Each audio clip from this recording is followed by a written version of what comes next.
बहू का 9वां महीना।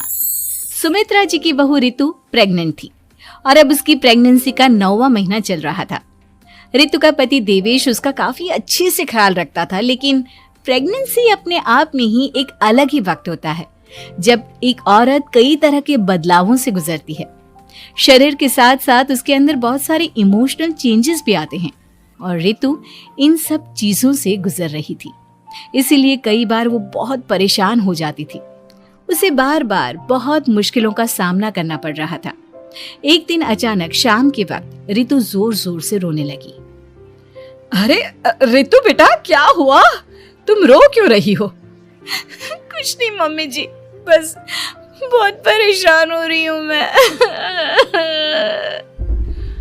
हाँ बेटा, वो तो मुझे भी दिख रहा है, तभी तो रो रही हो तुम। लेकिन परेशानी के पीछे की वजह तो बताओ, आखिर बात क्या है? किसी ने कुछ कहा क्या तुमसे?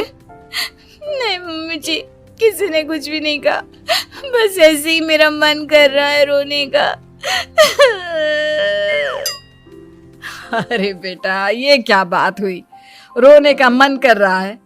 अरे तुम माँ बनने वाली हो, अगर इस तरह रहोगी ना तो बच्चा भी रोने वाले नेचर का पैदा होगा। तो फिर मैं क्या करूं मम्मी जी? मुझे बता अपने दिल की बात, मेरे साथ शेयर कर कि क्या परेशानी है। वो क्या है ना मम्मी जी, मैं अपने पेट की तरफ देखती हूँ ना तो अजीब सी घबराहट होती है। अरे लेकिन क्यों बेटा? तुम्हारे पेट में तो तुम्हारा आने वाला बच्चा है, इसे देखकर तुम्हें खुश होना चाहिए। मम्मी जी वो क्या है ना, मेरा पेट इतना बड़ा हो गया है, शरीर की हालत ऐसी हो गई है तो सोच सोच कर डर लगता है कि मैं कभी फिर से पहले जैसी स्लिम और ब्यूटीफुल हो पाऊंगी क्या। अरे बेटा, ये तो कुछ दिनों की बात है, सब कुछ बिल्कुल पहले जैसा हो जाएगा। कुछ दिनों के बाद तुम्हें चिंता करने की कोई जरूरत नहीं होगी। रितु, क्या हुआ? तुम बार बार करवटें क्यों बदल रही हो? रात के 2 बज रहे हैं, सो जाओ ना अब। देवेश, नींद नहीं आ रही है, मैं ठीक से सो नहीं पा रही हूँ। अरे ये क्या, तुम तो उठकर बैठ गई। इस तरह बैठे बैठे पूरी रात बिताओगी क्या? क्या करूं देवेश, पेट की वजह से जैसे ही लेटती हूँ अजीब सा लगने लगता है, ठीक से सो भी नहीं पाती। तुम एक काम करो, अपने पेट के बगल में एक तकिया लगा लो, तुम्हें ठीक से नींद आ जाएगी। वो भी करके देख लिया, अब तो लगता है जब तक बच्चा इस दुनिया में नहीं आएगा मैं ठीक से सो भी नहीं पाऊंगी। रितु, बच्चा आने के बाद कौन सा चैन की नींद सो पाओगी? कम से कम अब तो आराम कर लो। तुम सो जाओ देवेश, मैं बैठे बैठे ही अपनी नींद निकाल लूंगी। और फिर कुछ दिन के बाद सुमित्रा जी के घर पर कुछ परिचित लोग मिलने के लिए आते हैं। मम्मी जी, आप उन लोगों के साथ बैठकर बातें करिए, मैं सबके लिए चाय बना देती हूँ। अरे नहीं नहीं बेटा, मैं कर लूंगी, अभी तुम्हारी तबीयत ठीक नहीं है ना, तुम आराम करो। अरे मम्मी, घर के छोटे मोटे काम तो मैं करती हूँ ना, चाय बनाने में कैसी प्रॉब्लम? अच्छा ठीक है, अगर कोई परेशानी नहीं है तो बना दो चाय। अरे ये क्या बात है सुमित्रा जी, आप तो दादी बनने वाली हैं। हाँ जी, बस ठीक ठाक तरीके से मेरा पोता या पोती इस दुनिया में आ जाए तो चैन हो जाए। सही कहती हैं बहन जी, एक औरत के लिए ये वक्त बहुत मुश्किल होता है। वैसे बहू की तबीयत तो ठीक है ना? हाँ, तबीयत तो ठीक है, बस ऐसे ही थोड़ी बहुत परेशानी है जो इस वक्त होती है, उसी से गुजर रही है। पहली बार माँ बन रही है ना, कभी कभी परेशान हो जाती है। सुमित्रा जी रिश्तेदारों से बात करती है और उन्हें काफी देर हो जाती है।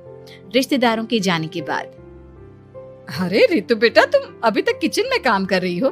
मैंने तुम्हें मना किया था ना, इतनी देर खड़े रहने की क्या जरूरत थी? मम्मी जी, वो मुझे लगा रात के खाने में देर हो जाएगी, इसलिए मैं साफ उधर बिजी थी तो मैं खाना बनाने लग गई थी। अरे बेटा, तुम तो बिल्कुल कुछ भी नहीं समझती, जरा अपने पैरों की हालत तो देखो। हाँ मम्मी जी, मुझे भी ना पैरों में बहुत भारीपन लग रहा है।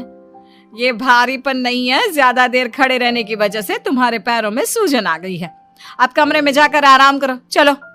और सुनो, अपने पैरों के नीचे ना तकिया लगा लेना, सर के नीचे मत लगाना, ठीक है? अपने कमरे में जाने के बाद यार ये प्रेगनेंसी भी कितनी अजीब चीज है, कभी रोने का मन करता है, कभी हंसने का। घर में सब मुझे बहुत प्यार करते हैं, लेकिन प्रेगनेंसी की जो प्रॉब्लम्स मैं फेस कर रही हूँ वो मैं किसी को नहीं समझा सकती। ये सब कब ठीक होगा? और फिर एक रात अचानक रितु नींद में उठकर बैठ जाती है और अपने पूरे शरीर पर खुजली करने लगती है। देवेश की आंख खुलती है और वो रितु को इस तरह खुजली करते हुए देखता है। अरे क्या हुआ रितु, तुम ठीक तो हो ना? पता नहीं क्यों देवेश, लेकिन अचानक से पूरे शरीर में खुजली हो रही है। दिखाओ जरा मुझे। अरे लेकिन तुम्हारे शरीर पर तो कोई मच्छर के काटने की या किसी तरह के रैशेस भी नहीं है, फिर खुजली क्यों हो रही है? लगता है ये भी प्रेगनेंसी की कोई नई प्रॉब्लम है। अरे अरे परेशान मत हो, मैं मम्मी को बुला कर लाता हूँ। सुमित्रा जी के आने के बाद अरे क्या बात है बेटा, इस तरह क्यों खुजली कर रही हो? अचानक से क्या हो गया तुम्हें? मम्मी जी ऐसा लग रहा है जैसे सर से पैर तक पूरे बदन में मच्छरों ने काट लिया हो। अरे लेकिन इसमें रोने की क्या बात है, चुप हो जाओ, सब ठीक हो जाएगा। हाँ मैं बहुत परेशान हो गई हूँ, बस अब जल्दी से बच्चा इस दुनिया में आ जाना चाहिए ताकि मुझे इन सारी प्रॉब्लम से मुक्ति मिले। और ऐसा वीडियो नहीं देखने कहते के लिए रितु, हमारे चैनल को माँ बनना सब्सक्राइब तो करें। दुनिया की सबसे बड़ी खुशखबरी है, और ये सारी परेशानियां तो सबके साथ होती है। जानती हूँ, लेकिन फिर भी क्या करूँ, रात को सो नहीं सकती। कभी पेट भर के खाना खा लेती हूँ तो उल्टी करने का मन करता है। ज्यादा देर खड़ी हो जाती हूँ तो पैर में सूजन आ जाती है। ज्यादा देर बाहर घूमने भी नहीं जा सकती वरना टॉयलेट की प्रॉब्लम। ये सब कब ठीक होगा? कुछ दिन और बीत गए और अब तक रितु का 9वां महीना खत्म होने का वक्त आ गया था। अब हर दिन रितु बस यही सोचती थी कि उसका बच्चा इस दुनिया में आने वाला है। हाँ, वो बात अलग थी कि वो कई तरह की इमोशनल चेंजेस से गुजर रही थी और फिर एक दिन अचानक, देवेश, मुझे ना चाउमीन खाने का मन कर रहा है। अभी रात के 12 बजे? अरे रितु, इस वक्त चाउमीन कहाँ से लेकर आऊंगा मैं? किसी होटल में फोन करो ना, कोई तो डिलीवर करता होगा ना इतनी रात को। नहीं नहीं रितु, इतनी रात को कोई डिलीवर नहीं करता, तुम कल खा लेना, मैं कल तुम्हारे लिए लेकर आऊंगा बस। नहीं, मुझे अभी खाने का मन कर रहा है, मुझे अभी खाना है। अच्छा अच्छा ठीक है, एक काम करो, मैं किचन में जाकर तुम्हारे लिए मैगी बना कर लाता हूँ, क्या पता उसे खाकर तुम्हारा मन ठीक हो जाए। हाँ ठीक है। देवेश रितु को मैगी बनाकर खिला देता है, लेकिन अगले दिन अचानक से रितु की तबीयत खराब हो जाती है। क्या हुआ है बहू को? बेटा तूने कुछ उल्टा सीधा तो नहीं खा लिया ना?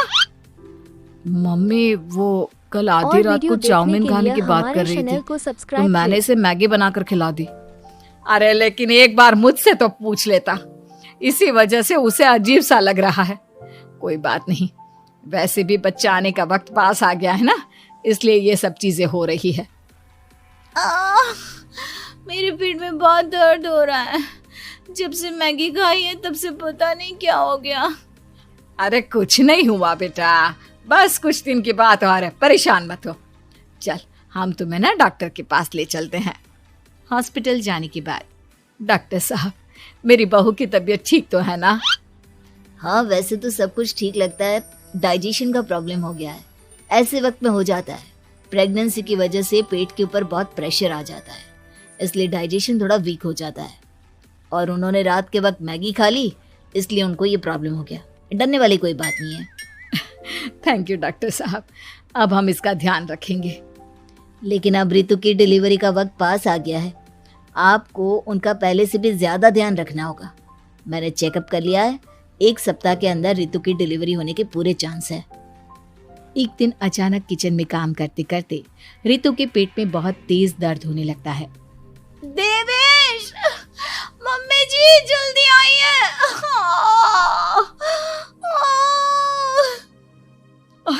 अरे क्या हुआ बहू, क्या हुआ तुम्हें? बहुत दर्द हो रहा है मम्मी, मेरे पेट में बहुत तेज दर्द हो रहा है, मुझसे खड़ा भी नहीं रहा जा रहा। इधर आ जाओ रितु, मैं तुम्हें बेड पर लिटा देता हूँ, सब ठीक हो जाएगा। बेटा, मुझे लगता है इसकी डिलीवरी का वक्त पास आ गया है। अब हमें रितु को हॉस्पिटल ले जाना होगा। वैसे भी डॉक्टर ने कहा था कि 1 सप्ताह के अंदर डिलीवरी कभी भी हो सकती है। मुझे बहुत दर्द हो रहा है, ऐसा लग रहा है जैसे मैं मर जाऊंगी। प्लीज मुझे बचा लो देवेश। अरे रितु, घबराओ मत, ऐसा कुछ नहीं होगा। हॉस्पिटल पहुंचने के बाद आप जल्दी से रितु को एडमिट करवा दीजिए और आप लोग बाहर वेट करिए। नहीं, मुझे बहुत दर्द हो रहा है। रितु, समझने की कोशिश करो, सब कुछ ठीक हो जाएगा। रितु को लेबर पेन शुरू हो गया था और वो काफी तकलीफ से गुजर रही थी। एक बच्चे को जन्म देते समय औरत जिस तकलीफ से गुजरती है उसे सिर्फ वही समझ सकती है। रितु की तकलीफ को देखकर देवेश भी काफी इमोशनल हो गया था। रितु को इस तरह चीखते देखकर उसे बहुत दुख हो रहा था, लेकिन आधे घंटे के बाद जब डॉक्टर अपने हाथ में रितु और देवेश की छोटी सी बच्ची को लेकर आया तो रितु के चेहरे पर स्माइल आ गई। रितु, ये देखो, तुम्हारी और मेरी नन्ही सी बेटी। ये तो एकदम परी की तरह दिखती है। दिखेगी क्यों नहीं, एकदम तुम पर गई है ना, इसलिए। लेकिन मम्मी, उसकी नाक तो मेरे जैसी है।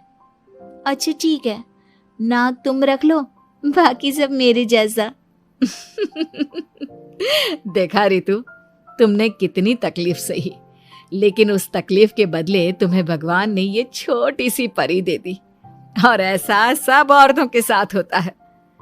तुमने बहुत हिम्मत रखी है बेटा, और इसका नतीजा आज हमारे सामने है। और वीडियो देखने के लिए हमारे चैनल को सब्सक्राइब करें।